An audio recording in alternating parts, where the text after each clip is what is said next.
totally. Well, you're kind of scared. I had this experience this weekend. I was blacktail hunting in some pretty steep country, and I kept sneaking up on deer, and then all of a sudden I was like, oh shit, that's a big deer. Like that's probably a buck, and if it's a buck, I'm gonna have to shoot it, and then I'm gonna have to deal with it, and I'm gonna have to like get this awful pack out. I honestly don't know if I'm physically capable of doing so. I was like, oh thank God it's a doe. Oh thank God. Okay, good. Yeah, carry on. The truck is far too far away. Yeah, totally. Welcome to Muttering Pines, the show where us city folk try to cowpoke.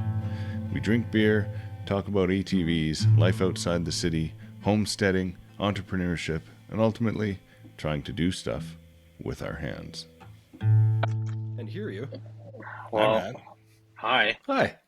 How's it going? You've never seen a more angry person than me. Holy mother trucker. I guess that's what happens when we take a 3.5 month hiatus, hey? Yeah, my PC absolutely shit the bed. It started updating, and now my Bluetooth receiver, which receives my headphones, it thinks it's a mouse receiver now. Oh yeah, And good one. so like I plug it in, and it's just like, oh, it's a Logitech unifying remote receiver. I'm like, no, that's a Bluetooth receiver. And it just like everything just fucking died. I can't open Chrome because Chrome won't update. Like, what the hell's going on here? Wow. Yeah, 3 months of a computer being off. That's shitty. I use Windows 2 for these, right? So I was looking around my sound settings, hoping I could find something for you to help you, and unfortunately, I was not able to find any bullets inside my Windows settings. Send him a virtual bullet. Not a virtual one. Just a real bullet. Just make one. it a tank round, an anti-fucking personnel round. So it's been 3 months since we sat down here. January and I were talking about this earlier. If not 4. Yeah. Yeah. Wow. Yeah.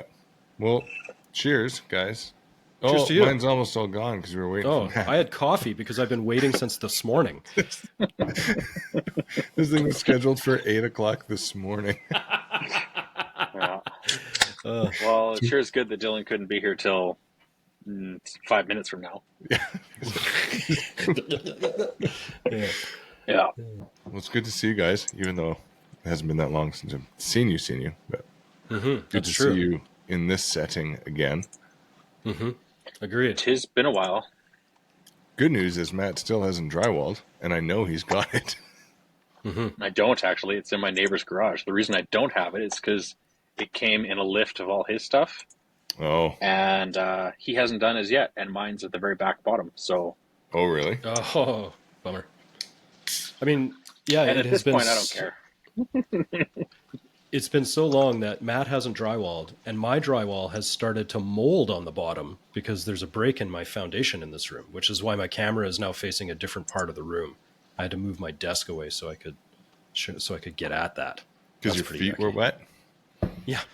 What you guys didn't know is every time we recorded, I was in terrible danger of being electrocuted because I was sitting in a puddle surrounded by electronics. Yeah, Do you have a wood or a concrete foundation? it's concrete, but it's like the oldest concrete. It's sand now. Yeah, It's sand. You have a sand foundation. I have a sound. Yeah, that's right. Yeah. Is this recording? Yeah. Because you started recording about an hour ago. We've maxed out the servers. Just dead air. I was going to say, I can hear your mouse clicking, so better figure out whatever you're figuring out now. Yeah, I'll just stop clicking it because I was just trying to reboot the computer once more, but I really don't think that's going to fix anything. So we're And just it going to doesn't- work on the phone. I think Matt needs a Chromebook for Christmas. No, I Yeah. don't. I don't need anything. That's funny. Just a whole bunch of. PC a tune-up though, if you want. I'm more than willing to come by and give your Windows a good scrubbing, which is something that I, believe it or not, am very good at. I honestly think it's just the hardware is so old that it's just unable to keep up. Because the computer was completely formatted before I turned it all on. Because it is a new computer to me, and it's pure format. And yeah, she's just gronky as hell. Mm-hmm. Long before the great success story of Muttering Pines, when I was very young, I was an IT guy, and I worked at a place here in Calgary called Tech Squad, who I'm now going to give free advertising to all of our listeners. Go to Tech Squad if you need help, because they hire guys like me who will definitely look through your stuff while they're fixing your computer. But I absolutely got very good at troubleshooting Windows machines that were like working on hardware they had no business being on anymore. So if you want me to take a crack at that thing, you just let me know. Other than your tech problems, Matt, how you doing? I've had better days. I got back from Tulsa, long week down there. Yep, came home, played with kids, and then it was winter time because winter's come now and it's staying. So I moved all the bees into the bee trailer, which is officially complete. But So still the trailer, Yeah. you can monitor and adjust temperature remotely now. Yeah, I just have remote control fans in it, so I can they monitor temperature and can adjust their speeds accordingly. Inkbird is the brand, and Inkbird, okay. yeah, of all things, they do temperature control, thermostatic control stuff, and so I have several of their products, and they're bulletproof. Yeah, Just they're going to be dead simple. so surprised when they get an invoice from Muttering Pines for all the free advertising we just gave them just now. It'll be $1 per listener per hour of podcast, which means that we will be sending him a bill for 54 cents. 50%. So you got all that set up, Yes. and you can't join a website with your headphones. Well, you know what? I take it back. Windows does suck. Yeah, you're absolutely right, Darren. Yeah. Yeah, that's that was quite embarrassing to be able to turn this computer on and have nothing work, like nothing. And So Matt had a rough start. Our guest will be here soon, and Scott's got to leave. I do. Yeah. why do you got to go, Scott? Because you've been here an I hour have- already. Sorry. I don't know how to tell you guys this in a polite way. So I'm just going to say that I have other friends and I have plans with them. That seems like a lie. It does. You're right. It's You could have come up with absolutely something not. better. I don't have any other friends because of you guys. Yeah. You literally could have said anything else. But I guess Scott is going to miss out on a good conversation tonight because we are going to be talking with Dylan Eyers, who's I think he's a park ranger. I think he's a little more than that, but he runs he runs EatWild out of BC, which does a bunch of core certification, hunting education, cooking, gathering. It's like a whole eat what you kill, gather kind of community thing, which is really cool. And he was nice or naive enough to come join us tonight. Yeah. It's going to be awesome. And he's a prolific elk hunter as well. So I'm excited to pick his brain about that. And I can't wait for you to listen to it later, Scott. Yeah, that's right. I can't wait to hear how much better it is when I'm not around. But on that note, I think he in the waiting room? What's that? Is he in the waiting room right now? No, but I'm going to now say that he is so we can just end the intro. Oh, Okay, just hold. kidding. Totally is. Wow, that worked out. So on that note, I'm going to say we'll say bye to Scott and we'll say hi Good to night, Dylan. gentlemen. Goodbye. Say hi to Dylan. Right. Goodbye. All right. Dylan, how are you doing? I'm just peachy. Just had a really nice dinner with my wife and one of our friends, and we're planning our hunt for the weekend. So we're all fired up. We're going blacktail hunting on the Sunshine Coast, and our friend Jenny Lee, she's been a very successful hunter. She's been at it for a while, but she's never killed a deer, and so we're hoping really? that she has her. So I think her first animal was a moose, and then she soloed on a goat hunt, and but still hasn't. She hasn't connected on a deer. So we're going deer hunting this weekend, and both So she Nikki and I. started at the top. Yeah, just Yeah, like she's why not gonna- fill the freezer? Yeah, And fill your neighbor's freezer at the same time. first Totally. animal is a moose. That's pretty good. The best part about that story was, so Jenny, she's a new hunter, relatively new hunter, and I met her through the EatWild program, which I'm sure we'll talk about. And she got involved in in the conservation community, the backcountry hunters and anglers, and as one of their, she volunteered for them and did some good work for them, helping them get off the ground here in the Lower Mainland. And she goes hunting with a bunch of dudes on this moose hunt, and they got to collect a moose draw. And one of my buddies, and I you know, he's spotted this moose, and he's going to be the shooter on this moose if it all comes together. And sure enough, they managed to call this moose in. He's got the drop on the moose, and he just freezes up completely. Can't get together. Shit. Can't get Oh stable. no. So like Jenny's like 5'0". She steps in front of him, like grabs her gun, shoots the moose, puts it down. Success. So, pretty great. Yeah. That's incredible. That's rough. Yeah. That's good for her. She's cool. Yeah. Anyway, so yeah, we're all having a good weekend here. I wanted to just kind of get some background out there on you for people who don't know. You're more than a park ranger, aren't you? Are you a district head? I say super park ranger if that works for you guys. Sorry. So ultimate park ranger, whatever works. No, I'm a suffering park ranger. Meaning that I used to be a park ranger, which is like when you get to go out. My first job, they dropped me off in a helicopter in the Carmana Valley and they put me on the riverbed in the middle of the river. Like the Carmana Valley's got like these.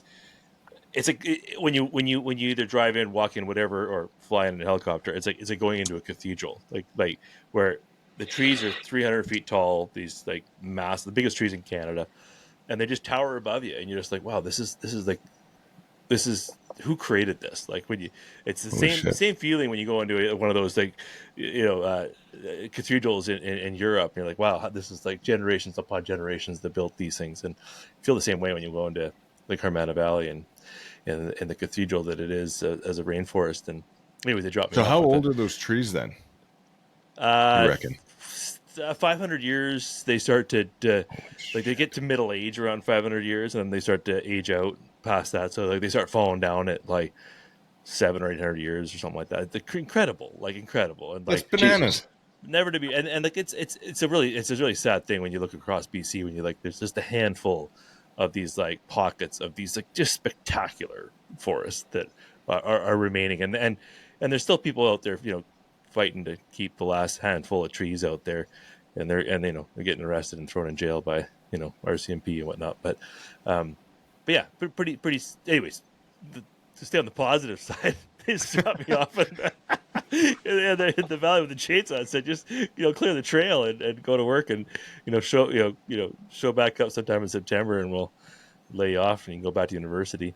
So that was pretty fun. Those are good old days. And then now I this is like 25 plus years later. I'm now one of the sort of they call it section head. So I oversee the operations for all park stuff in the Lower Mainland region, the south coast of BC. So I don't know, something like 50, 60, 70, 80 parks. I don't know. Lots of people, lots of campgrounds, lots of trails, lots of cool stuff. I think I have 10,000 visitors in a group of parks. I'm sorry, 10 million. Sorry, 10 million visitors a year in my parks. And I was like, only 10,000? Man, I'll go to those parks. That's a good day. That's a good great. day. That's a good day at Cypress. We're lucky. Anyway, so yeah, but all that said, it's been a good journey. It's like kind of a unique thing to sort of do the same thing from when you're 19 to when you're 46 years old. That's wicked. But yeah, I love it. And I got a great group of people I work with, and you just get to know. I mean, the community of folks you get to work with is amazing because everybody's, recreation and parks first in their lives, and so it doesn't matter where you're. We all have this common thing, and I don't know if you get that in most workplaces. You can talk about nature and you can talk about recreation and connect with people, and like I hunt and hang and with all the people I work with. It's pretty special. So yeah, that's feeling incredible. very fortunate. Yeah, I always think at least once a month, maybe not more.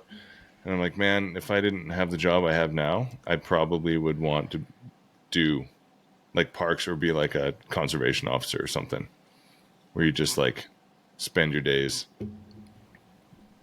out in the woods. as a chasing job. bears chasing bears and hunters. What do you guys do? I'm a design engineer. I make oil field equipment, so I'm the opposite of conservation.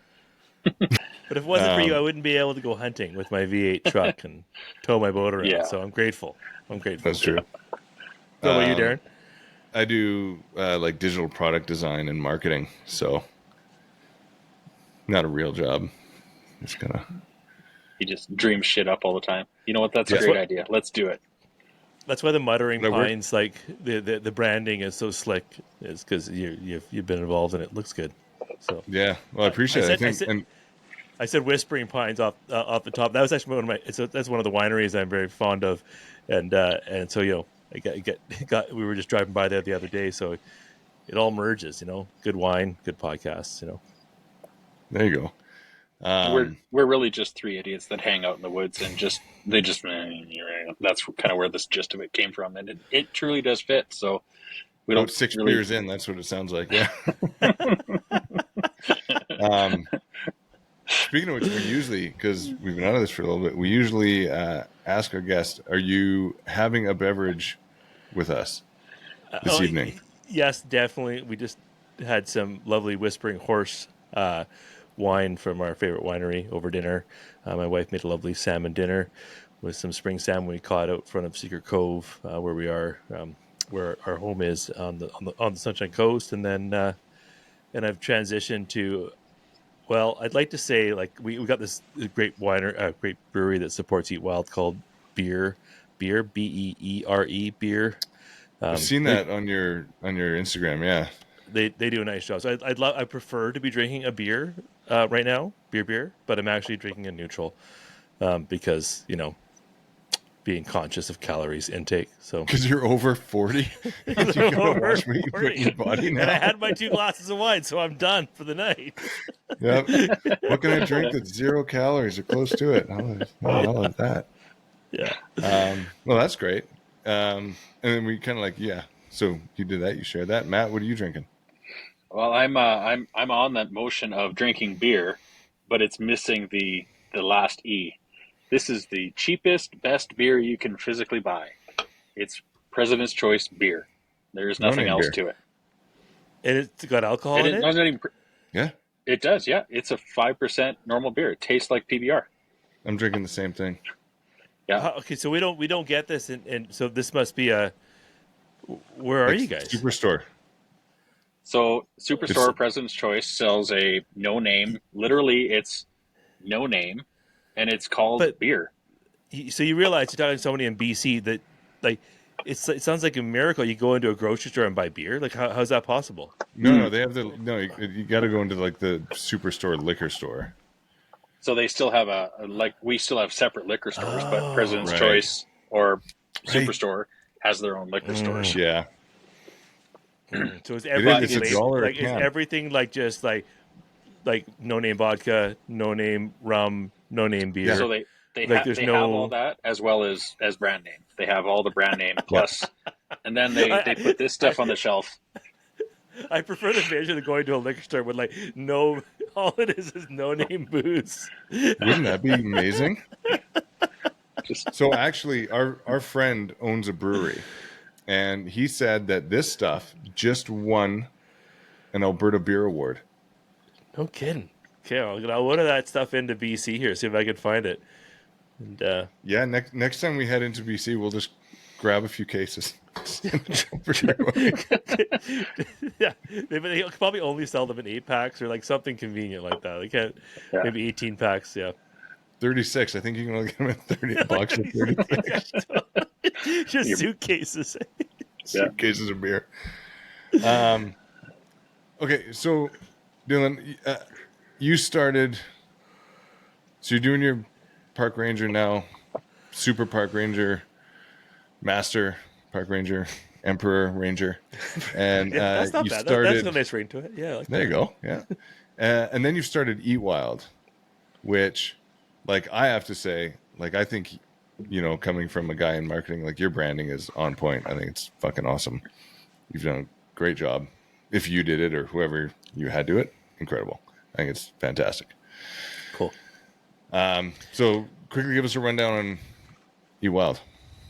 Cool. Well, first off, I got to give props to my friend Tome, and before that, an artist named Jordan Bent that pulled the colors for me, and then my friend Tome, who's one of my hunting partners and good friends, and happens to be a highly skilled art director with EA Sports, and he did the so just as a side hustle, he helped me with my branding and helps me upgrade it once in a while, and every once in a while I show him something, he's like, don't do that, do this instead, and then yeah. And there's another guy that's been helping me with a bunch of my podcast posters on Vancouver Island, and she's doing some great work as well. So yeah, I've been very lucky to have a team of folks that have helped out. The cool thing about hunting, like, people are like so generous with their they're so generous with, like, helping out, because you're doing something that you're feeding people, really, and people seem to like getting fed, and they've got time for you. So Well, I think that. Yeah. So I think that's just one thing that people don't understand about hunting is it is like a community, right? Yeah, totally. Like, it's a natural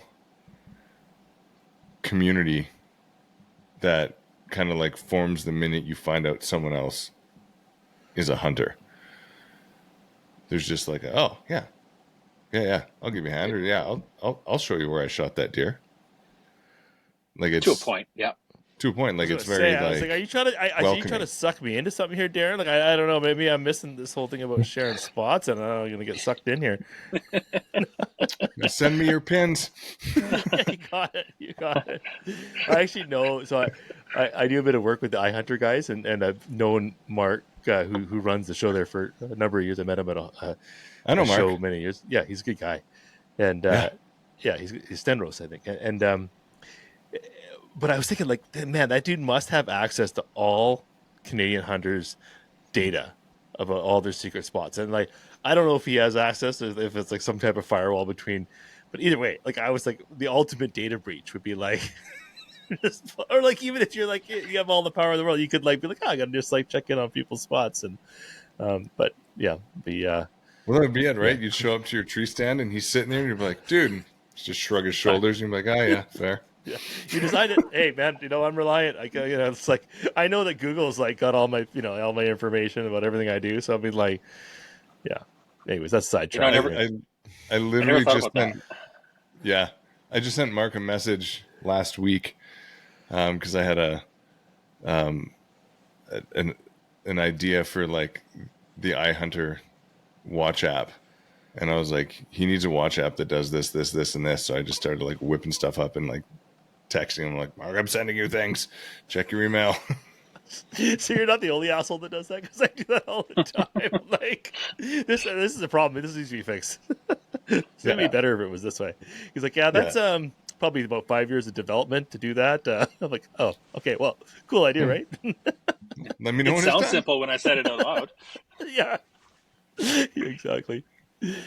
Anyways, I'll get back to the point here. I'm having fun, but anyways, yeah. So I got started on EatWild like maybe 10, 12 years ago. The idea started coming together with just I grew up as a hunter, and I had my family all hunted and has always hunted, but we hunted, but we also lived on the west side of Vancouver, which is like relatively affluent part of the world. Well, it is absolutely the affluent part of the world and fairly affluent part of Vancouver. We grew up on the other side of the tracks, on the more less affluent side of the tracks, if you wanted to draw lines and stuff. But that all said, we hunted and fished, and we only ate wild food as a family. But going up in high school and stuff like that, like nobody else hunted, and so I always felt a bit of an outcast in terms of this part of my family that we did, and also just I got kind of really into it when I was about 12, 13, 14. I really got into deer hunting and started having some success, and it was all I thought about. So all my buddies are thinking about rugby and soccer and basketball and girls and stuff, and all I'm thinking about is deer, and probably too, but just that'll does. So does. just does. Yeah. Chasing does. But all that said, I it was kind of a weird thing when I came back. I went to university and then worked all over BC with parks and stuff, and then kind of settled back into Vancouver, and I fell back in with this crowd of folks who were like, maybe early days of hipsters or, just musicians and artists and such in Vancouver, and was kind of developing this great community of folks.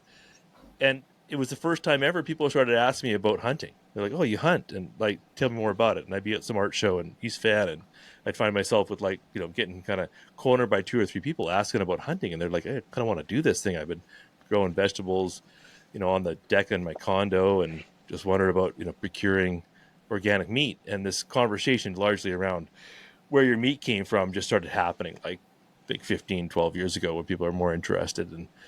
And so I found myself like mentoring and supporting more and more people in the hunting space. And that turned into me like kind of getting my core certification to teach the instructor course, which I had access to as a being part of the government. And all that said, I kind of had access to getting through that program and getting designated, and then started offering courses to my colleagues and friends for free. And then that turned into offering the hunting course to folks more broadly, and then realizing pretty quick that folks are, taking these, you take the gun course and then the core course, the hunter certification course, and you're kind of left with like having absolutely no clue how to either shoot a gun, let alone go out and sneak around in the forest and know what to look for to actually have success and hunt. So I got kind of excited about the idea of developing mentorship programs to help people find their way beyond that, and develop the skills and confidence to be safe, ethical, and ultimately successful hunters. And that's sort of where EatWild started. That's awesome. That's great, because that is And that like, is truly a missing point between when you're starting and you're like, yeah, I'm gonna, now that I'm legal, I can go do stuff, and you just drive off a road and you start walking. You're like, well, I don't know what the hell I'm doing. And I remember the first couple of years, I was kind of hoping I didn't get anything, because like, well, shit, if I get something, what do I do then? Where do I go? How do I drag it back? You're just willfully unprepared to do it yourself. So, yeah.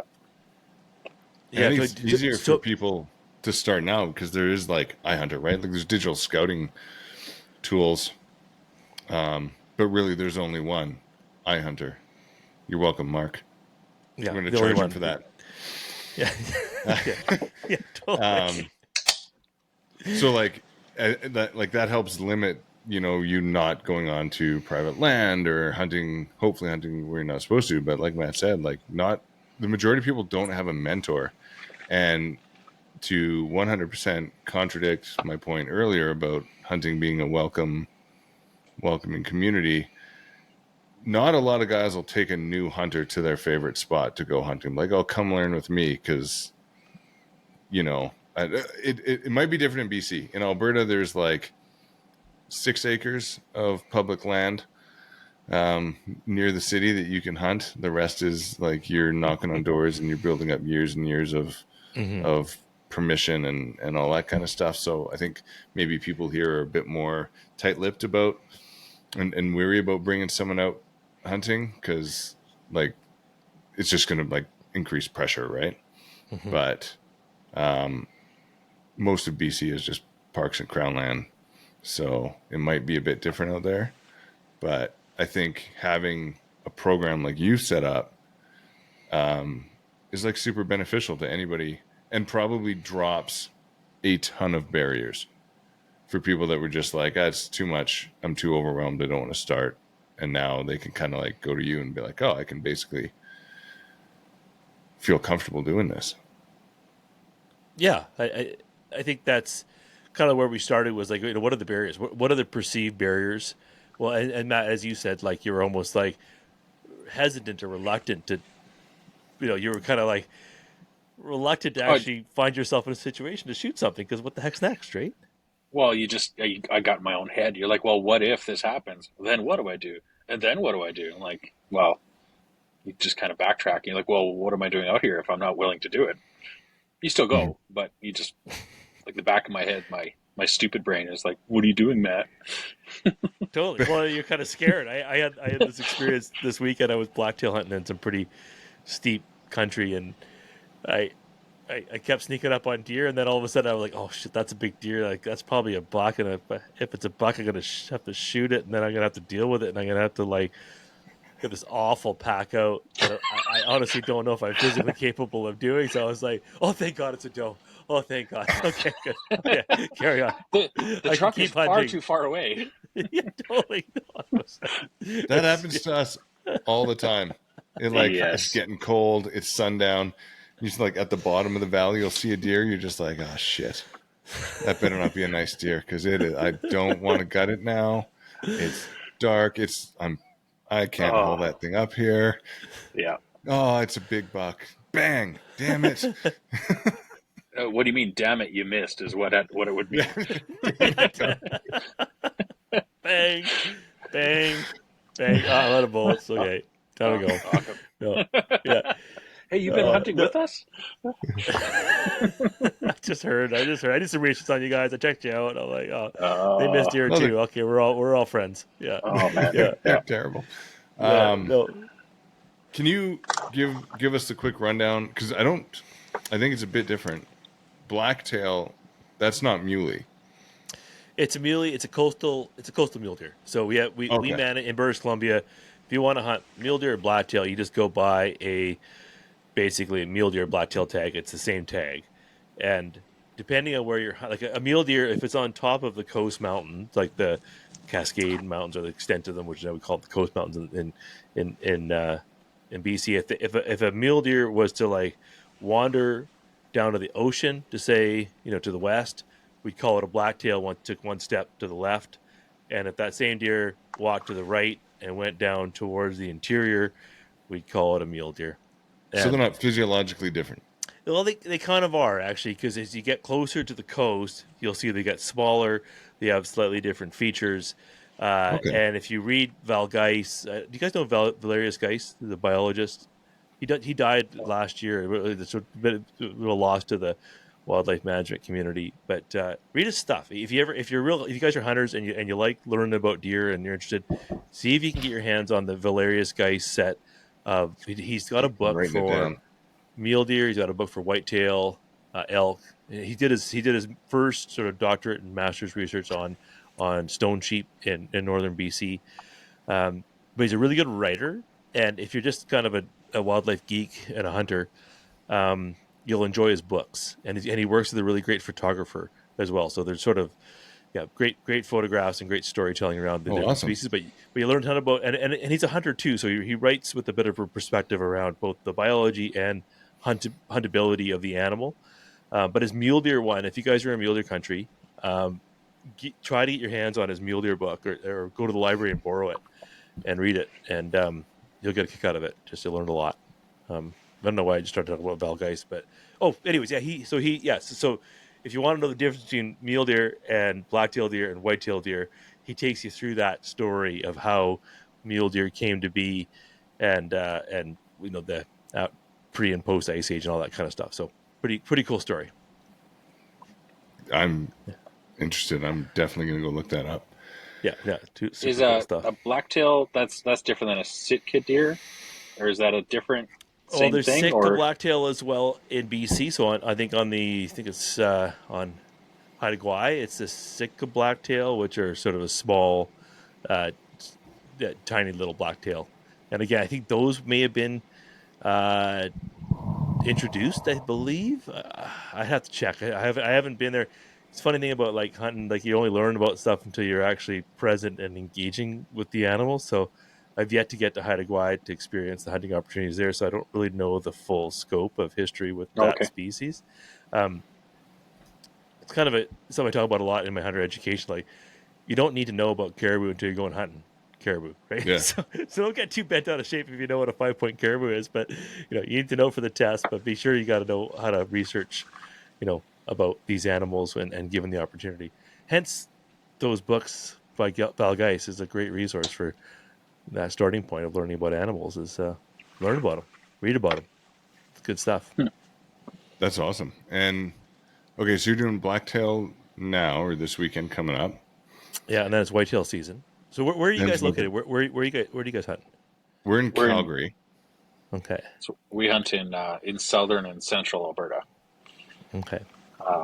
So where I grew up was on the prairies, and so our hunting is very binary. We have muleys, we have whitetail, and that's that was about it. And you in essence road hunt because you can see for miles, and you drive from one spot to the other, and you can spot and such. But then there's not a lot of tree, not a lot of cover, so you know basically they're going to be in the valleys or out in the morning, early in the field, and they're quite predictable. So, Darren, your place is in central. Is it northern or just central? It's central Alberta. And it's we have a place a little bit north, a couple hours north of us, and it's all like forest. So it's pretty heavy bush different. for most part. Yeah. Yeah. It's two definitely different ways of hunting. One is very casual. One is while you're walking trails or sitting in one spot. And it turns out I'm unable to sit still, so I just wiggle and then I have to walk. You curse with that as well. So yeah, you can be a good still hunter then here in BC. We do a lot of. I don't know if you can do it there. I don't know if you guys have the timber for it, but we spend a lot of time walking through timber here in BC where you can find it. If there's any trees left, you can sneak through the timber where the deer like to live, and try and sneak up on them before they see you, and it's a lot of fun. But it's in the absence of being able to sit still. So the much better way to kill a deer, particularly a white-tailed deer in BC, is just to find a high concentration of sign and then just sit in a tree or sit in a ground blind and wait until that deer comes in and you shoot it. And over the course of 3 days, you guaranteed probably if you pick a good spot, you'll probably have success. But Matt, how long can you sit still? If you know it's a good, if Darren's like, this is the best hunting spot ever, it's like the best trail, guarantee a deer's gonna walk by. How long can you sit there? Oh, I'll give it a solid hour. Pretty good. And it's pretty good. But I mean, that's an hour of that's it before I get up and walk. It's probably 15 minutes before I fidget and just, you're tweaking or you're like, oh, I'm uncomfortable, and you start stretching or whatever it is. I've tried it and I can't sit still. And I think that's probably my I don't have any success doing it because I can't sit still enough. And what we were told is don't underestimate the what did Jay say? It was don't underestimate your influence. How did he say it? It was something to do with you think you have no success doing it because you're in bad areas. It's in essence, it's you being the way you are. You're influencing your environment. Your inability to sit still. I think it was. It was. You might have talked to. I can't remember it. Jay Nickel, the mindful hunter. Yeah, I know Jay. Oh, I don't really know him that well. I've talked to him a few times. So we were talking with him, and that was his thing. As Matt was telling me, just can't. He's like, I was sitting there, and Jay was like, "Were you though? Were you sitting still?" He's like, "No, probably not. I was looking around and scratching." He's like, "Yeah, yeah." Well, we had Darren has trail cameras at his place, and to the point of what was it? It was October 20th or something last year. There was sign on the cameras every day. They were just coming and going. And we go there on October 20th, and we just quietly walk in, and all of the game cameras went completely dead from that point on for a month and a half. They're just silent. It was like they either knew we were coming or I tweaked so much they just left. Probably just how you smell. That's all. I don't know. Yeah, probably. But we wrecked that area. I don't.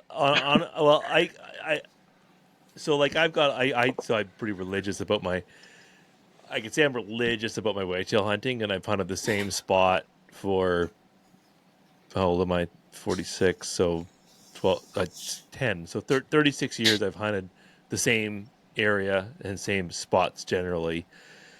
And I could say, I know for sure that if I hunt a spot, I go through an area. If I go, the first time I go through it, it's always the best because I'm going to sneak through it. And if it's a spot that hasn't been hunted before, most of the spots I try to hunt don't get a lot of pressure. I'm going to get good looks at all the deer. But if I give it 2 or 3 days rest, it resets. And I can go through it again and probably see those same deer. So it's probably more a factor of where the deer are what they're doing in that time of year. Like there just happen to be a lot of deer around there in October, and then they just move on and do something else as soon as there's a heavy frost or as soon as one of those major environmental factors moves the deer to doing something else. And, Yeah. and so I bet you it's more likely that, but definitely undisturbed deer, like undisturbed elk, undisturbed deer are way more fun to hunt because they're not as switched on for sure. And every time you walk through, yeah, for sure, they're gonna be a little bit more. And you're a pretty big elk hunter. Is that safe to say? Safe to say. I didn't grow up elk hunting. I grew up as a moose hunter and a whitetail hunter and a deer hunter, a mule deer hunter, and I started elk hunting probably 20 years ago, or probably maybe a little longer than that now, 20 something years ago. But I had learned, like, what I loved about it is I was like whitetailing was like, I dedicated my learning years to hunting was learning how to whitetail. And what I took away from whitetail hunting is learning how to still hunt, learning how to be quiet in the woods and how to see animals in their habitat. And seeing animals in the woods is something that like is a learned skill. It's funny. I was just telling you about Jenny, who hasn't killed her deer yet. And she said she can't kill a deer because she can't see a deer. I said, well, I can tell you my process for seeing deer. And I walked her through it, but it's an hour. It took me an hour to explain to her how I look for deer in the forest and how I see deer. And you practice that, you replicate that process over and over again, and you'll eventually start to see deer in thicker cover. And it's a learned thing. It's something you learn. You have to practice it, right? And so between that and just being able to sneak through the forest and picking spots to stop and look and all those things, and just being able to get close to animals is the sort of the still hunting techniques, and something that like I was taught that at a young age and just applied it over and over again. And now I'm super confident that like when I'm in the forest, if there's animals there and there's relatively good sneaking conditions, like I can usually like I can get close enough to an animal that I'll get a look at it before it blows out under better than average conditions or something. So that's cool. Like I love that. And then mule deer hunting was my next big passion, which is like typically alpine hunting. So in BC, we get to climb up into the mountains and spot deer all over the place, and you get to chase after them. And it's actually super unproductive, but it's super fun. So so I do that for years and got good at getting up into alpine and finding animals and chasing them around. And then I grew up as a moose hunter, and I learned how to call in moose at a young age, and getting those verbal interactions with animals. And what was so cool about elk hunting is that you do all of that in one hunt. And when my hunting mentor Jeff, who's one of my dad's buddies, took me elk hunting, I've been suffering through lots of moose hunting. Do you guys moose hunt? Not really. It's hard to get for us. It's hard to get a moose tag. Yeah, it's sort of torturous. Like you could call it torturous because you basically have to you can't kill a moose more than 5 meters from a road or river. Otherwise, your hunting partners will give you shit forever because you have to pack a moose. You can't do that. And then you basically just have to wait for a moose that's down on its luck to wander out in front of you on the road or on the river, and then you get to shoot it. So it's that's my kind of animal. Like a sad moose. Sad moose. It's all depressed. And this for me, I can't. The cows don't like me. Take me beat now. up by the other bulls. This life isn't worth living. I'd rather be moose and Yorkshire pudding. Maybe I'll just stand broadside and see what happens. Yeah, totally. But something like that, yeah. Anyways, but so my dad loved moose hunting, and I hunted with my dad for years. But yeah, his version of hunting moose was you kind of just put the time in, make yourself available, and over the course of 10 days, we consistently kill a moose. But it's if you're if you like having some influence on whether you have success or not, which you can do with your whitetail hunting, which you can do if you're mule deer hunting, moose hunting is more difficult. And when I was taking elk hunting the first time, I was like, this is amazing, because you get to if you're good, you can get good at this. You can get really good at this if you can figure it out. And I like that. I like that because you can sneak up on them, you can glass them, and you can spot and stalk them. You can call them in. Like it's just it's the ultimate hunt, and it's hard. It's so hard. It's so hard, and yet when it comes together, it's so rewarding because it's so damn hard, you know. So So kind of fell in love with elk hunting. so you started 20 years ago. So you've been doing it for 20 years. Are you batting 100? Have you got 20 elk? No. I had a really good run. The first 15 years, I think I killed an elk every year for the first 15 years. Holy And shit. then the last 5 years, I missed. I had a run. I missed 2 6-point bull elk in one season, which was devastating. And Did you I just feel go out kind of onto the road, head down, turn broadside? See what happens. yeah, totally, exactly. Take me now. Out of a TV now. How is this possible? Oh, they were just like we hunt a spot where there's not like real big elk either. Like they're beautiful, mature 6-point bull elk, but they're not like if in the Kootenays where we hunt elk sometimes like there's tremendously big elk that roam around, and you guys in the Kootenays, you guys get or in the other side of the Kootenays or in Calgary, you guys get big elk sometimes, and we're up north, so it's like the elk just don't survive the winters all that well. So both of these elk were like clearly survivor elk that had made it through a few winters and were just stomping big elk. And not that should matter anyways, but it's sure like it just rubs salt in the wound. Anyways, Yeah. 0 for 2 in one season, and then the next year I missed another elk, and I'm feeling, and then so that was 2 years in a row, and I'm sort of feeling like I was like, oh, this could be a thing. Like maybe I'm just like I feel like I've like I'm paying for those misses, those poor decisions, those like, and so I've kind of like, yeah, I thought about that a lot, and then whatever that would have been, the third year we had a complete bust of a season where we didn't even see an elk or hear an elk for about 5 days of our packraft hunt expedition, and I'm like, oh man, this curse is really catching on. Like it's really taking its toll on me. But nonetheless, I've had the last 2 years. It's sort of been wearing off because but my good friend Jay, who's one of my good friends and a kind of a hunting mentee, he had killed just a tremendous bull elk on a trip, and that was our trip. We were doing a packraft expedition, so we were at a one elk kind of trip, and he got just a stunning elk. So we're working our way out of the curse, and then this year, well, shit, the curse is still on. Holy shit, yeah, okay. This is the curse. I'll tell you a story, and you tell me if I'm cursed or not. Okay, so we've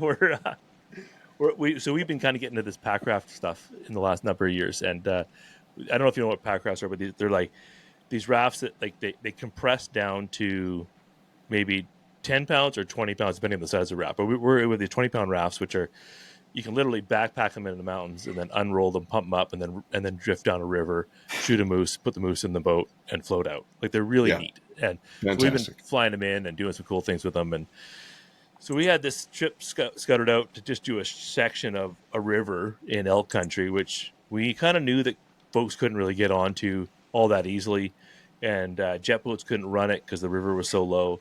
So we kind of figured out that this is going to be good. We're going to have some section to ourselves. So actually, we use the iHunter app for this because iHunter has a new layer on it that shows road density in an area. And so if you're trying to do it's a new layer. It's like trails and roads. And so if you look at the map layers, you can switch on roads and trails, and it'll show you where all those like ATV roads are that are basically accessing everywhere. So I'm looking for the areas that are void of roads where I can take my boat through and hopefully get some unimpacted elk, right? Like undisturbed elk. So the three of us are heading down on this trip. I got my friend Tommy, the graphic designer that did the EatWild logo, and my good friend. This boat, are you paddling or you got a motor on it? No, it's just paddling. So it's like it's a kayak sort of shape, I guess you could call it, with big pontoons, and you paddle it with with a kayak paddle, and you can go through like class 4 whitewater with these things. We do lots of class 3 with stuff in our boats. It's Holy pretty shit. awesome. Yeah, they're neat. Anyway, so we're gonna set it on this river, and with my good friend Jenny P, who's been kind of one of my main hunting partners and good bud. And anyways, we go down river, and we get past where all the ATVers can get, and all the road access is now off, and we're kind of into wilderness area, and we pulled over to our first spot, and we're going to try and hunt the zone. Looks pretty good. I can't remember if we got up in the hill or not. It doesn't really matter, but I'm just down at the riverbank, and I see some old dude like floating down the river in his little rubber raft, and I'm like, oh, great, cool. So I wave him over. We have a little bullshit, and he say, oh yeah, there's 3 of us. We're hunting here for now, and we're going to make our way down. He's like, oh yeah, this is a good spot. Yeah, I like to hunt here, but I'll carry on down river, and I'll just give you a few kilometers before I pick a spot. And I say, right on. Well, we'll do the same when we pass you. We'll give you a couple of kilometers of river, and it's not to screw you up. Great. Anyways, we hunt out our spot. We hunt around. I think we have a few interactions. It's promising. Tough country, super thick. Not particularly not my kind of huntable, but probably productive if you put your time in. So we pack up our rafts, we go down river, and we're floating down river. And we come around the bend, and Jenny's in the lead, and she starts waving at me. Something's going on, and she pulls over to the bank. And I go, and I'm like, okay, I see something's going on. So I pull over to the bank. I'm on the other side of the river from her. And she doesn't have a gun available in her boat. She's got her gun packed inside of her boat, part of how we set up these pack rafts. But I have my firearm strapped to the outside of my boat, and Tommy in his boat behind me also has his firearm, and she's giving me the hand signals, like there's antlers or something going on, right? So I'm like, okay, there's elk, and I can sort of peer around the corner, and I can see there's a couple cow elk in the middle of the river.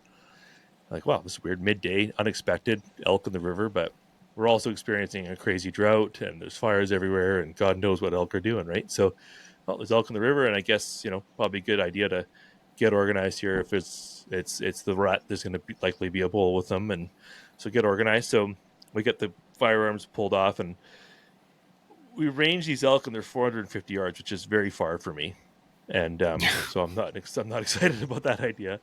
And but we've also I'm like a 150 guy. 150 is like, yeah, I think about that still too. Can I get closer?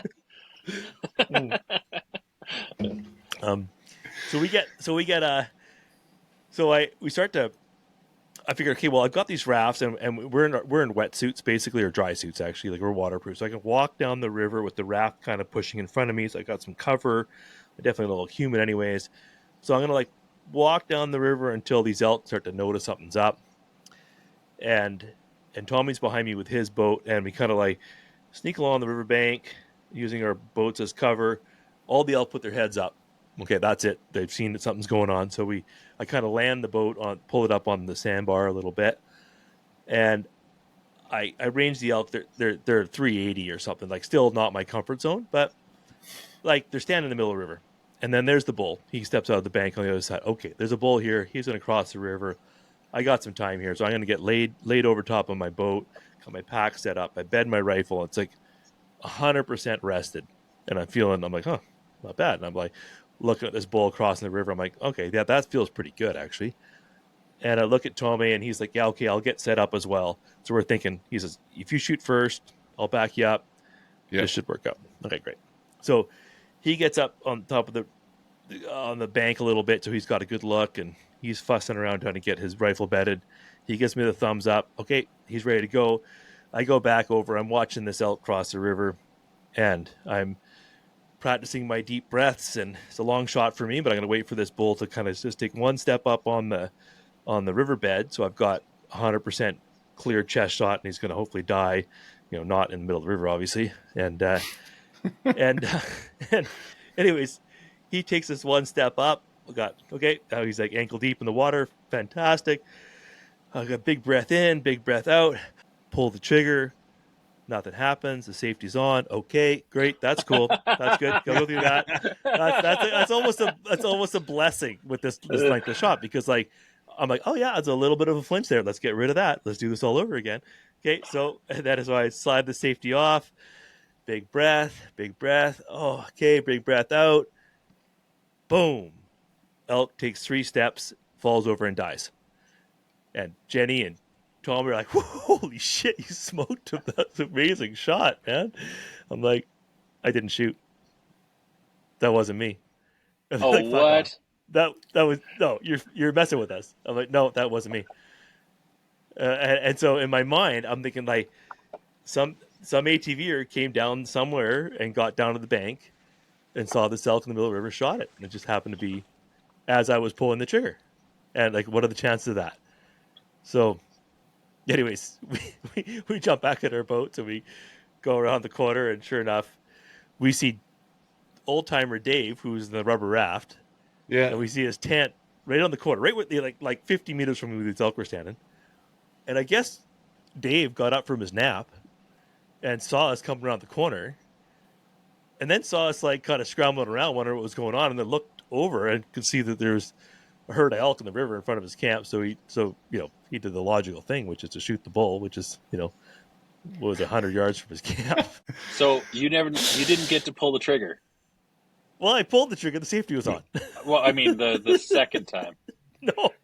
You were painting such a great picture. I had a full motion picture going in my head. That was amazing. That is not the answer I thought was going to happen. Wow. So thanks. to go back to your...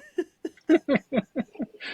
So I think we're gonna go with the cursed thing. Is it's Halloween, so yeah, let's go with that for a while. Alive and well. Okay, so but this story's got an end, and it's actually even better than that elk dying. So let's go for it. So we end up, so we waved down. So Dave's actually running down the bank looking for his elk. We saw it die because where we were, we had perfect view of it, and so we go up. We're right next to his elk, and we see Dave running down the bank. Hey Dave, come over. We got your elk here, and he comes over and he sees this elk and he's like, fantastic. And then he's a little bit sheepish about this whole thing because I think he kind of knew that we were kind of setting up to shoot it, and then he shot it. So he wasn't sure, but how that would all work out. And I think he's a pretty religious guy too. So I think was quite perplexed by this whole thing. Like some of us probably wouldn't be so complex. It's like, dude, elk in front of my camp, I'm gonna shoot it. Anyway, so he ends up so we give him a hand because he's an older guy, so we end up cutting up his elk and throwing in his boat for him, and we carry on. But he's like, I feel like I killed your elk, so let me give you a couple spots to go look for elk on this river. And we were hunting this blind, so we're like, we'll take all the tips we can get. He gives us a couple spots.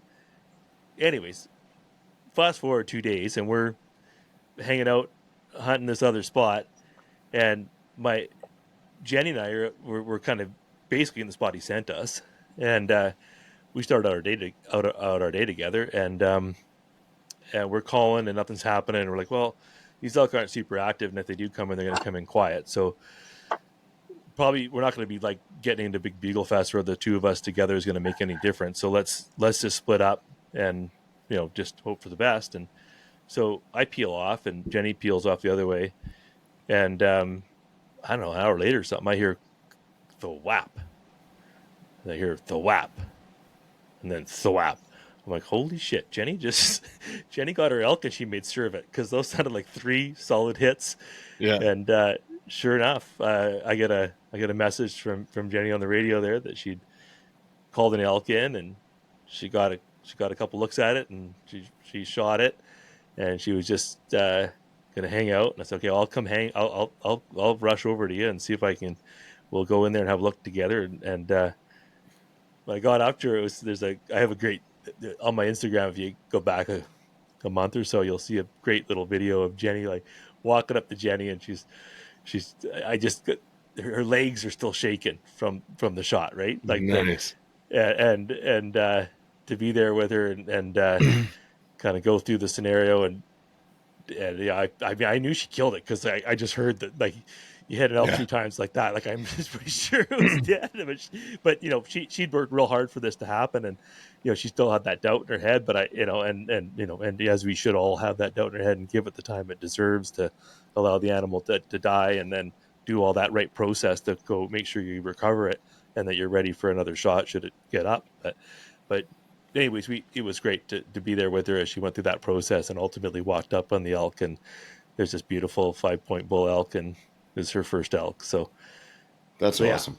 So I'll take the curse for another year if Jenny gets her bull. And Oh, for sure.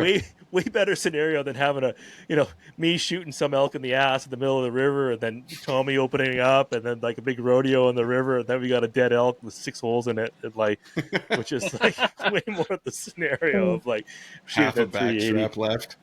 Yeah, totally. So I'll take that any day. So yeah, the curse continues, but there's been some highlights along the way of the curse. So no, I'm certainly not totally. complaining. But So it's hard. how long man. is your Elk hunt's hard. how long are your pack trips for? Pack raft trips. I didn't realize when you said a couple days, like they're a week or something. Oh shit, yeah. We do a lot of trips where we fly in. So we'll fly into the like Northern Rockies and then drift out one of those, one of the big rivers that you can anywhere you can get on and kind of drift out. But yeah, like 12 days, 12 days would be a long trip, and It's amazing.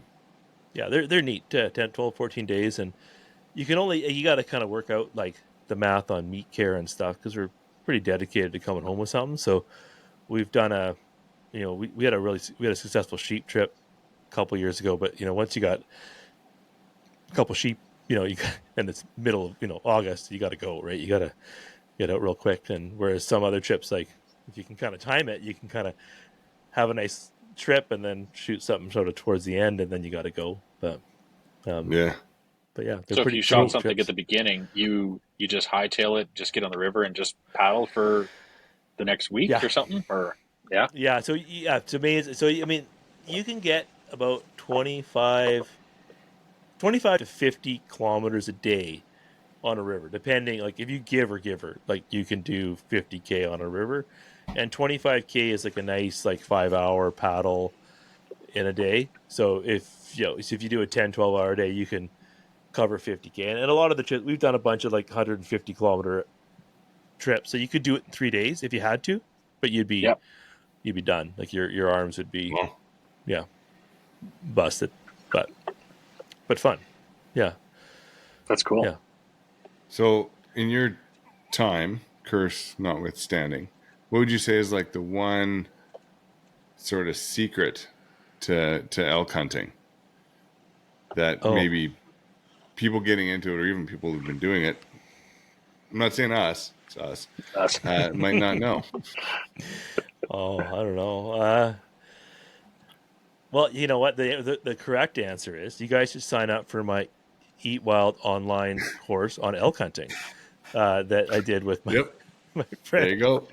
Well, I don't know if you've ever come across Mike Bridger's stuff. He's a biologist here in British Columbia, works for the government, the Fish and Wildlife Branch, and he's just a crazy elk hunter, super good elk hunter, but also studies them in his professional life, and and he just loves hunting and loves talking about it. So he was open. He was really kind to jump online with me and build this course, and so we kind of went through it. Like if you wanted to hunt elk, like where do you start? What kind of habitat are you looking for? I talk about things like I spend a lot of time thinking about like presence of elk. Well, number one is elk habitat. You got to find good elk habitat that elk will use at some point during the year. You got to find presence of elk, so that's finding like sign. So that was what I mentioned. You guys are off the hop. I got a buddy that's got an elk tag on the Sunshine Coast, and it's all good habitat. It's just where's the sign? Where's the concentration of elk? Right. The third thing you want to think about is the huntability of an area. Like you got your systems, Matt. You're a dedicated truck hunter in the flat country. You've honed your skills. That's your type of hunting, and that you've got the tools and the skills to hunt successfully doing that. But I'd actually mean that seriously, because like there's the huntability in that spot, in that area, is there's a way of hunting that's successful in that ecosystem with the presence of animals that are available there. Similarly, like for us here on the coast, say like you're looking for that presence of animals, and then you got to figure out how the heck are you going to be able to hunt them, which might mean sitting on a cut line or something like that, which isn't very much fun, or finding a patch of timber or habitat that you can call them into or sneak through and still hunt them. So any of those options might be a starting point. But that's what the course goes into initially, is just kind of figure out where to go hunting, when to go hunting, and then kind of figure out how you're going to hunt it. And then of course we go into how to call elk and different strategies for hunting elk, and kind of talk a lot about elk behavior and what they're doing and why they're doing it. But that's the long answer, which you can get in the 4-hour online course with EatWild, which you can sign up for at eatwild.ca. But to answer your question, like a simple question, sign up for it. yeah, totally. I think the one thing we all underestimate as hunters is time, like putting in the time to figure stuff out. Because even as a fairly experienced hunter, like I'm always learning something, and every hunt I leave with more questions than I have answers, because I'm like, if I just got up to that one spot, see how that, if that was a spot that holds elk, or is that a spot that has a funnel that, like, why are elk using that spot? Like, how come there's always elk there? Like, I've always got questions that I want to answer, and it takes time to answer those questions and to cover the ground, to put yourself in those places, to assess those things. Like, is it huntable? Is there a presence of elk? Is there, like, those questions? And you need time to do that, and then you need to document that somehow. And again, let's go back to our good friends at the iHunter.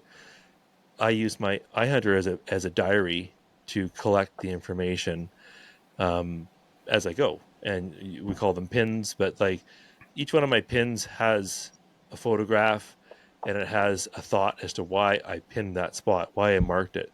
Is it this is a good spot to sit and look at this trail or this piece of habitat, or I saw an elk here doing this, and I think he was going that way, and so I'm constantly collecting data as I go, as I put time in, and then I'm documenting that data in the iHunter app, so that the next time I go back, I'm like, I look at my phone and I'm like, oh, I was here and this is what I was thinking at the time. So I'm picking up that learning from that spot, and now I can build on that learning as I go forward in that spot. So I think that's the biggest thing. Like, it's just, hunting's all about replicating something that works. Totally. And when you stumble on something that when you replicate it, it works. Like, I've killed 4 elk within 100 yards of each other in 2 different spots, just replicating the same thing. Yeah. Like, and like, yeah. So I can think of at least, in whitetail deer, I think I've killed 14 deer within 100 meters of each other, and not because I stand there and, like, I don't sit in one spot and hunt that spot. Like, I hunt. You stand there Depending with on 2 the guns. wind, I sneak into the same spot the different ways, and inevitably I end up killing the deer within. I'm like, oh yeah, this is the spot again. Yeah. Yeah. So it's all about replicating, right? Fair enough. There's a hunter, Randy Newberg. I heard him on a podcast talking about his solution to hunting elk, which was similar to what you had mentioned about earlier in that podcast about the was it the road density layer on iHunter. He said for him, his number one thing when he's finding the spot, or a spot that he doesn't know if he's never scouted an area, he looks for exactly what you said, where no roads within a mile, no access, no nothing. And he's like, if that's a creek or something you're going down, or a small water basin at the top of a mountain that's far away from everything, for him, that's where he said he'll for sure guarantee that's where he's heading, because all the pressure is put them there and nobody's willing to put in the effort to get there. So that road density or layer that's on there apparently now, that should be an interesting look to be able to help judge those areas. Totally. That's interesting. Yeah, Randy Newberg is one of the handful of guys that I really enjoy watching hunt, because I like his process. He's a good hunter. Yeah, I enjoy the fact that it's not a TV show anymore. He's gotten away from that. It's like he has successes, he has pure failures and misses, and everything in between. So it's for way more like a entertainment. hunt. There, Yeah. It's like way more like hunting than I'm familiar with. right? Yeah. Yeah. So This is fun. I want to quickly touch on the eat part of EatWild. Like I know you've got recipes, and you're talking like you're cooking up salmon that you just caught, and you grew up eating wild game. Is that's still your thing? Like you eat what you catch, like you're not hitting the supermarket for most of your proteins, vegetables, and stuff. No, we're living the life here, feeling very blessed to be able to go and um, yeah, we just. I'm from Vancouver originally, and I've since moved up to the Sunshine Coast, which is kind of a coastal village just north of Vancouver. And I moved up there, I don't know, 15 years ago for a parks gig and bought a house up there. And during the pandemic, Mickey and I actually moved back up there because of the whole work from home thing. And this sounded like a pretty good idea at the time, and still a pretty good idea. Totally. And so yeah, we have a boat in the water, not just in front of the house there, and we can go out and catch prawns within view of the house, and oysters, and we do free diving for uni and other great sea critters, and so we're just very very fortunate to take advantage of this incredible place that we live. And so yeah, the seafood is amazing, and then of course our passion and drive both. So I married Mickey last year, yeah, like the year, yeah, we've been married for a year and a bit now. Congrats. Yeah, it's fun stuff, man. I don't know. I did done this a long time ago. It's really awesome. But Mickey's a keener. She's a keen hunter. So now we're like, I'm kind of used to being a fairly I was a bachelor for a long time and enjoyed I've always been had lots of yeah. I've always been an active hunter in my life. And wait a second, I'm talking about hunting, not being a bachelor. But I getting sidetracked here, but I've always had a full freezer full of meat and been able to share that with people and community, and I've loved Yeah. that. And being to feel that wealth of I've hosted this thing called Santa Take a Shot. It's my Christmas party every year, and over the years it can go from 20 people from dinner to 40 people for dinner for a Christmas party. And I've never once thought, it's like 40 people, great. Yeah, bring your friends, no problem. Right? I just reach in the freezer, grab another roast, throw it in the oven. It literally cost me I think I can cook dinner for $2 a person if I go to the grocery store and buy root vegetables and veggies and maybe some butter and a pound of bacon to throw in with a few things and make an amazing break out some wild mushrooms and some prawns and some halibut for starters, and then go do a bunch of roasts with mushroom sauces and stuff. And to be able to throw down a dinner for 40 people for literally under $100 and throw a pretty amazing party, it's like that's a pretty foreign thing to be able to do, especially in these days. And it's something I've always been able to do, whether it's making dinner for friends on a weekly basis or hosting larger dinner parties. And it's kind of been my jam, and living the sort of in Vancouver part of the, a lot of my friends are musicians and artists and work for nonprofit organizations, and they're all, doing cool things in life, but they're not making money. So they certainly Right. they don't get to eat organic meat. So to be able to contribute to this awesome community that gives so much to me, and to be able to feed folks and feed them well, and be that person that shows up to a potluck or a dinner party with something special, or have people over and never once think oh, you can't bring someone because I can't afford to feed them. That's incredible. It's a cool thing. So so yeah, it's been a fun ride, and just been really passionate about sharing wild food with people, because I don't think people get a chance to have amazing wild food, and especially well prepared wild food that's really brings out the best in what it is Totally. that we have. And through that, I've met a bunch of great chefs along the way, and we've geeked out about cooking wild food together, and I've learned a ton. And anyways, coming back to Mickey, it's been so fun because Mickey and I love to cook together. And the only downside of marrying a hunter is that she's a successful hunter now. So we're not. It's deer starting deer season starts literally the peak of the deer season for us is the next month, and we're not allowed to hunt anymore. We're done. We've got we're freezers are full, and we're giving away deer to our elders, and so I don't know. to take turns shooting deer, I guess. I don't know. It's got to get fat and then exercise and then just eat more. Yeah. That's what it turns out to be. Start. Yeah, exactly. Yeah.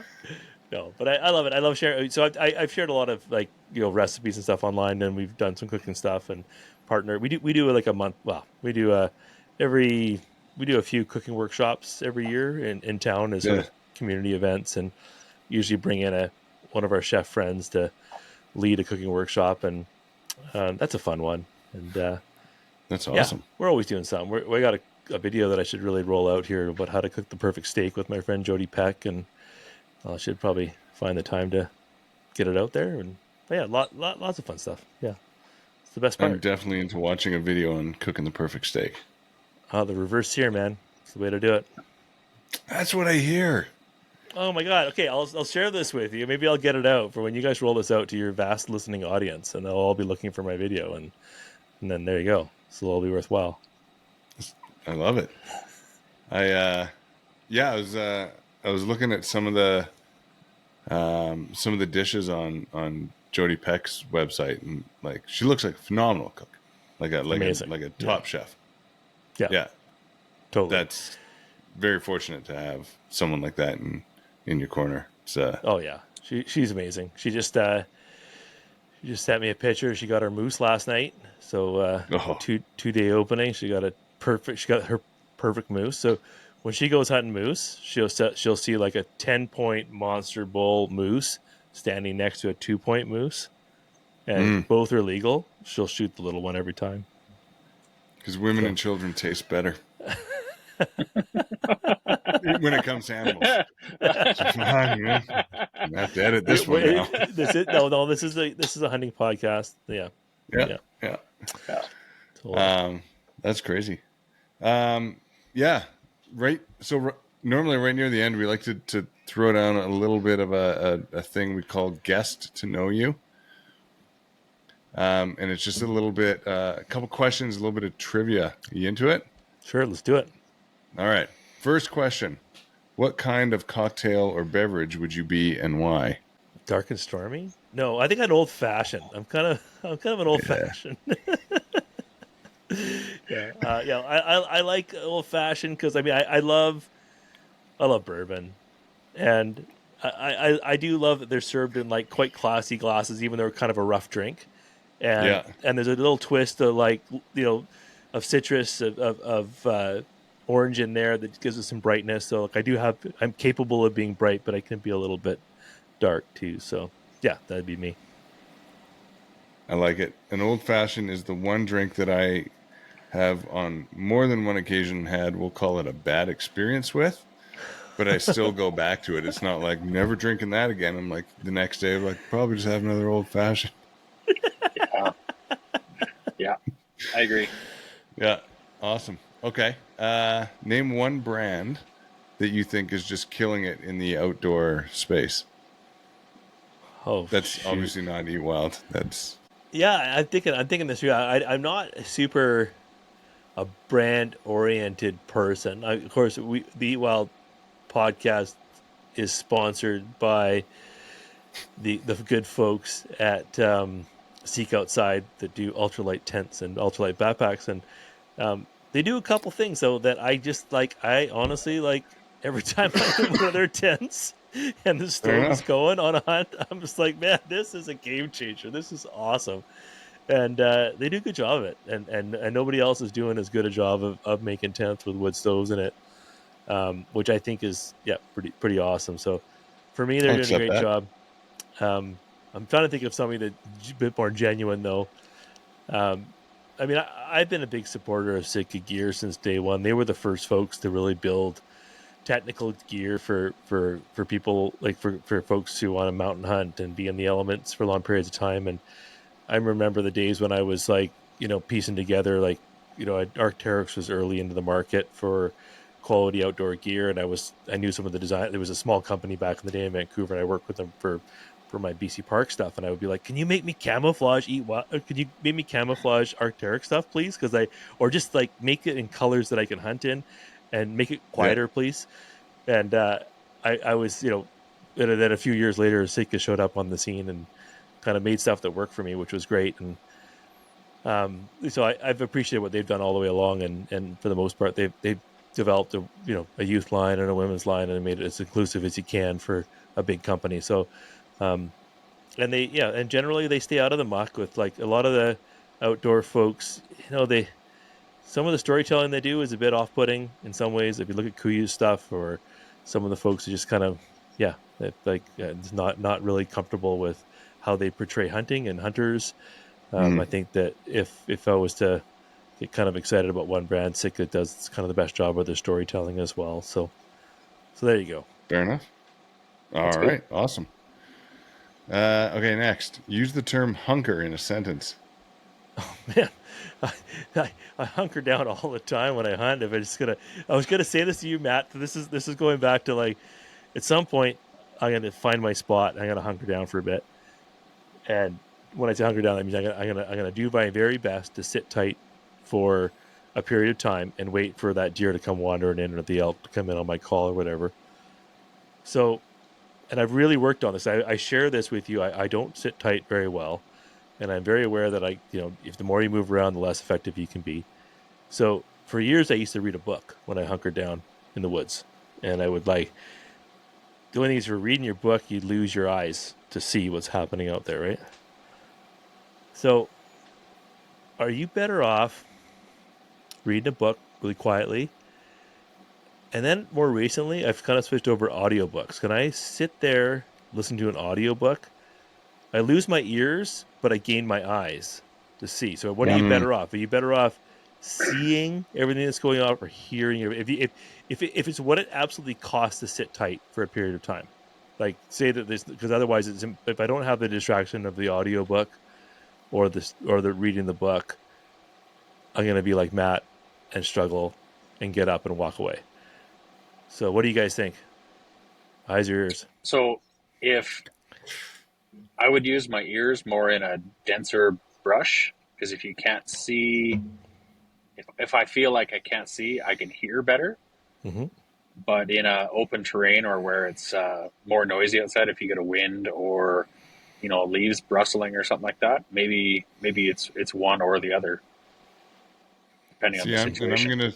I'm gonna say the eyes, because if you're head down reading your book and you hear that like snap, you're gonna lift your head and look, and that might be the one thing where the deer's like, "The fuck's that?" and just like back off. Totally. Okay. Well, whereas if you can see it, you can just like lock and be like, "There it is." A lot of the animals have got to see, if I'm being honest, or is something I hear first. So for me, I would go. I'll give up my eyes and I'll keep my ears. Okay. So I've done the analysis on this. I've done lots of survey work, and I've like collected the data, and I've written it up in a couple of reports now, and they're currently being what do you call that when you have other academics proofread your work, or like reviewed? Yeah, reviewed. Yeah, you're having it peer reviewed right now. That's the word I was looking for. So if you hear a deer, it's often too late. If you make enough noise, you hear them. It's probably, unless it's like there's some conditions that are like so noisy that you'll hear them, but they are so incredibly quiet that if they're just doing normal deer things, they probably don't make a lot of noise or any notable noise. So you really, like, if you hear them, that's usually them getting up. When you've walked in on them, there's a very pronounced sound you hear, like it's the thump thump, which is when they stand up from their bed and then they look, and they'll give you some time to see them, but they're already on alert. And of course, if you hear them running or walking, that usually means that they're walking away from you more noisily. But typically, when I see deer come in, I never hear them, with or without the audiobook on. And a little different for elk. Like, you can hear elk coming in because elk are different. They're more comfortable making noise because they're surrounded by other elk all the time. So noise is kind of not a factor for them. They're kind of comfortable hearing noise. They don't get spooked by it, and they're less inclined to be silent. They're bigger, but they're also have learned to be elk without having to worry about how much noise they make. But deer are for sure, they're quiet beings. They're very quiet. They don't call very much. They don't make a lot of noise, and they certainly don't make a lot of noise when they walk, even in the thickest, craziest stuff. So if I had to go with one or the other, and what we found in the extensive study that we did and did up our report on, which I'm kidding about the peer review of the report. My analysis is that if you just sit tight and watch, and do your best to watch, that it's more important that you see the animal and see the motion, and then hopefully get organized to shoot. But probably better yet, just be good at hearing and seeing and not distract yourself, and practice that meditative state of sitting tight and hunkering down. Yeah, in Matt. a spot. Yeah. Idiot. Sorry, I don't mean to pick on you, Matt. I have the No, same no, problem. I can't do it. I can't. No, I've neither can never. I'm not a good reader for paper book. I really do enjoy audiobooks, and I've never considered putting headphones in and just chilling out to a book, but sitting down, because that's, if I get comfortable enough, then yeah, I can sit for a long time, listen to a book if it's involving. Yeah. And yeah, maybe I'll give it a try. Yeah, I do would. it. Obviously, I do you're all the time. expert, so I'll No. just copy Well, what you do. you can peer review the article that I wrote and Yeah. and provide comments, and yeah, you can co-author it as far as I'm concerned. There you go. Matt's big break. Oh yeah, right. Yeah. This next one is it's I want to see how you use it, because it's kind of like, I don't even think it's a real word. I think we made it up, but whatever. What does chuchin mean? And then use it in a sentence. Oh man, that's darn shooting, that question. I don't know. That's a hell of a good question. Chuchin. Chuchin. I kind of feel like if I was like, having a good day, I it's like we got up there, we saw bucks on the hill, we got 2 bucks down, and we like got the whole crew up there, and we started packing it down the hill. Man, we were just shooting it all the way down the hill, man. It was just bullshitting, having a great story, singing songs, shooting all the way. Yeah, I'll go with that. Yep. It's like you're just having a good, like everything's going well, and you're cruising along, chooching. I don't know. Seems like a Yeah. happy state of being, chooching along. Yep. It's a really giver. Yeah. Giver. Yeah, right up there with Giver. We were just There you getting go. Giver. We were just shooting, man. It was awesome. Yeah. Awesome. Okay, the next part's rapid fire. So I'm going to give you 2 things, and you got to pick one. Just the first thing that comes to mind. It's an either or. Okay? Yeah. I'm going to steal these ideas for my podcast, by the way. I like these. Yeah. That's fair. Elk or moose? Well, elk to eat. Sorry, elk to hunt, moose to eat. Oh, fuck. You answered both. Good for Sorry. you. You did it. You beat the system on the first one. All right, well, that's the show. See you later. Oh, okay. Can I ask on that? I prefer the taste of elk over moose, and you vice versa? I grew up on moose. I mean, my grandfather, he's my grandfather grew up hunting. He's Métis up from Manitoba. He grew up on moose, and he moose hunted out west when he came out west, and I grew up on moose. And my dad was a moose hunter, and I'm a moose hunter. So it's home, man. It's moose. Oh yeah. Okay. That's fair. Yeah. Cool. All right. 22 or scattergun? Oh, I'm 22 guy for sure. You do Okay. so much more with the 22, right? Because you can practice, become a better shooter, and you can shoot grouse and beer cans. Fair. That's a great Definitely answer. beer cans. Rifle or bow? Oh, I pretend to be a bow. Like I'm trying to be a bow hunter, but I really suck at it, and I'm not dedicating the time at it. But I'm a rifle hunter buddy. because I like killing things and filling my freezer. But I'm also at a place where I no longer have to, because I feel like I'm at a place now. I should really take up bow hunting because I would like to decrease the amount of harvest, and like to hunt more and harvest less, Yes. which bow hunting Yeah. allows for. There you go. Mountains or foothills and prairies? Now that's a good question.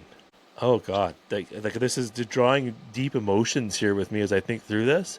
If I could only have one, I absolutely love. So we don't have the foothills. Well, we have foothills.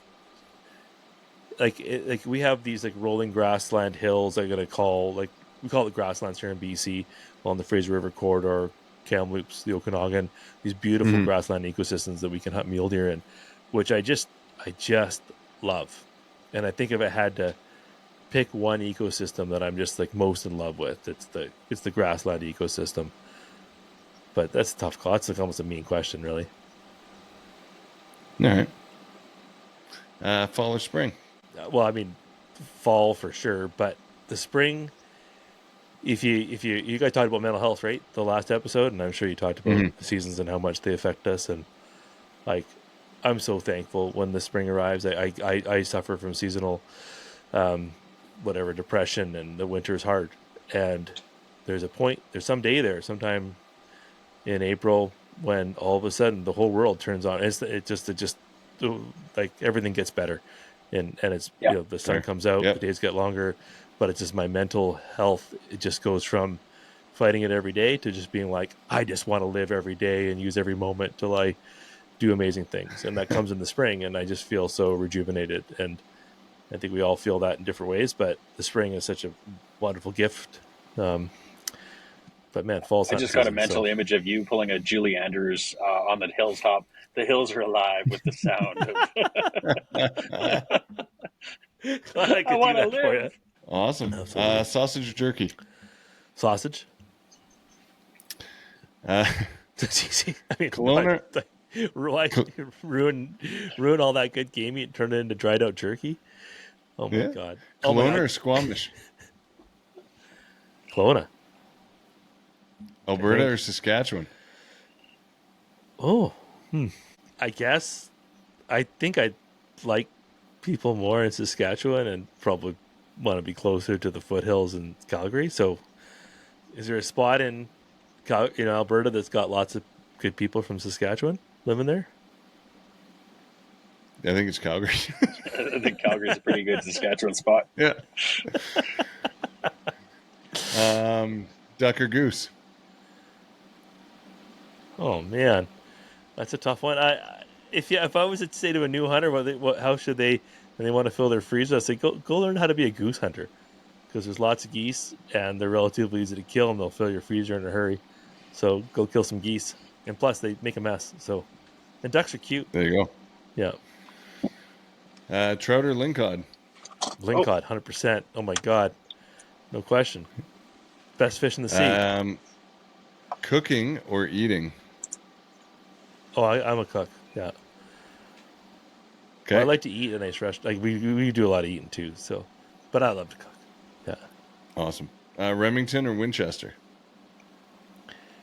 I don't. I think. I don't know. No, I have a Seiko.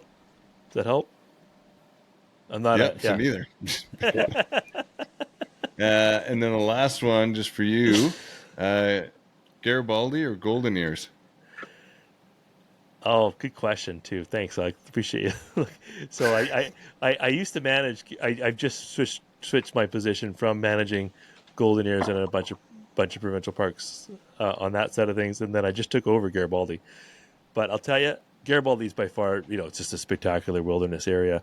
There's some incredible hiking and stuff, and beautiful, glaciers, and it's a world class, ecological features, and geomorphology is pretty spectacular there.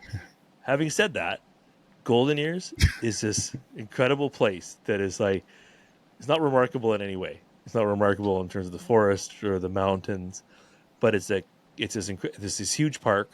Like, it's huge, and it's right next to Vancouver. Like, anybody in the Lower Mainland can get to Golden Ears in an hour's drive, and a lot of people live 20 minutes away from this park.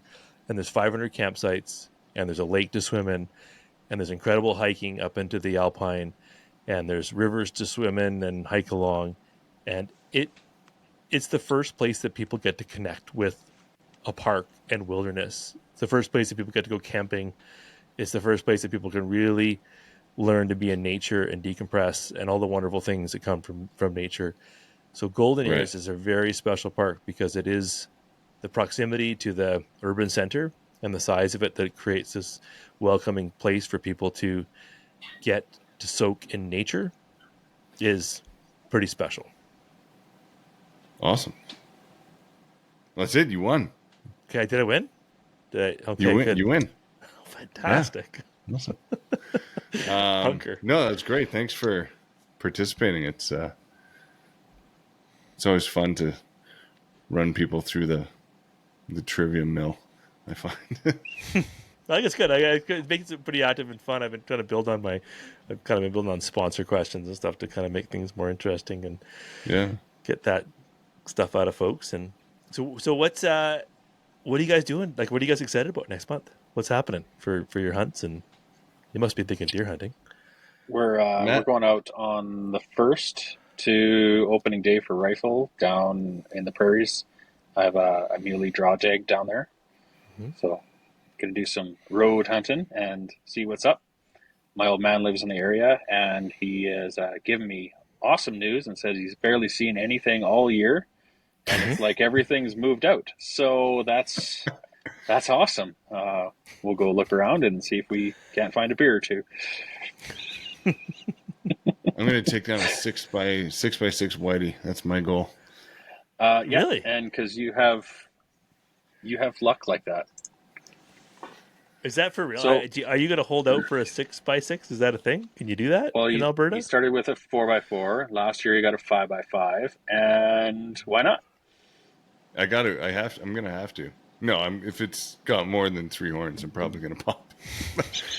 Ideally, You know how good whitetail meat is, right? It's not worth going through a year without whitetail meat in your freezer. No. Yeah. No. And And I'm actually Matt's a bit of Terrible shot. an anomaly. Matt's terrible shot. Yeah. No, I used to put in and get a mule draw down there every other year. Every other year. But, and I think this is probably why Matt's dad has said there's not much, like the exponential spread of the chronic wasting disease through the mule deer population in southern Alberta has been very, very bad. And it's just like, I know there's no scientific evidence that shows that it affects humans at all, but I just like every time I'm like, I don't know.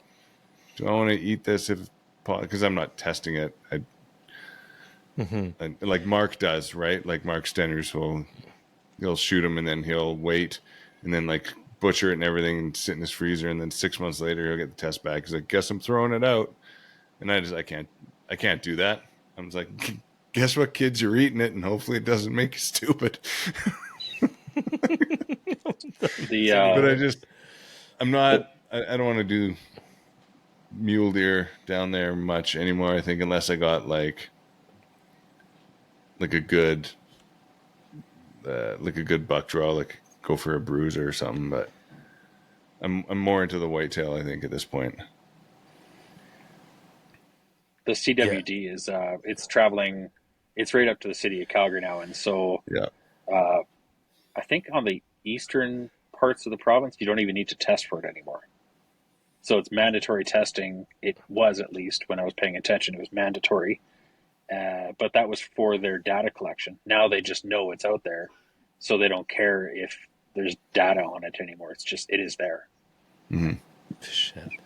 Yeah, we haven't had to dive too deep into that over in BC just yet, but I suspect it's coming and it's going to be a thing for all of us. I just hope that our ecological diversity because we have so many significant breaks in the ecosystems, whether it's mountains and valleys and major lake crossings, that it holds it at bay a little bit.